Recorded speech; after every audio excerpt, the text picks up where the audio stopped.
Sunday funday Nagarjuna active గా వచ్చి Sonia you are the eliminated అంటూ తన స్టేజ్ పైకి రప్పించి స్వాగతం కూడా పలికిస్తూ వచ్చేసాడు. ఇక అంతలోనే వైల్డ్ కార్డ్స్ కూడా వస్తున్నారన్న విషయం తెలిసిందే కదా. యాంకర్ రవి కూడా ఇప్పుడు కొత్తగా వైల్డ్ కార్డ్ ఎంటర్ అయిపోవడం జరిగింది. ముక్కు అవినాష్, హరితేజ, రోహిణి, యాంకర్ రవితో పాటు ఇంకా ఇద్దరు సస్పెన్సింగ్ వైల్డ్ కార్డ్స్ అయితే వస్తున్నారు. వైల్డ్ కార్డ్స్ వచ్చి రాగానే నిఖిల్ పైన వేసిన పంచులకి నిఖిల్ కి అయితే బయట జరుగుతున్న సినిమా అంతా అర్థమైపోయింది. ఒకవైపు సోనియా ఎలిమినేషన్, మరొక వైపు వైల్డ్ కార్డ్ పంచులు. ఇంకా నిఖిల్ ఆట మరి ఎలా ఉండబోతుంది అనేది ఇక చూడాల్సి ఉంది.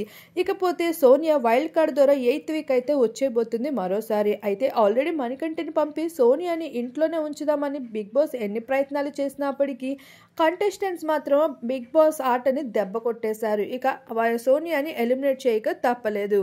కానీ 7th వీక్ లో మాత్రం 8th వీక్ లో అయినా సోనియా మాత్రం ఖచ్చితంగా రావడం ఖచ్చితం. అయితే బయట జరుగుతున్న విషయాలని తెలుసుకొని ఆట ఎలా ఆడుతుంది, లోపలికి వచ్చేది అనేది కూడా చూడాల్సి ఉంది. మరి యాంకర్ రవి వైల్డ్ కార్డ్ ఎలా ఉండబోతుంది, మీ అభిప్రాయం?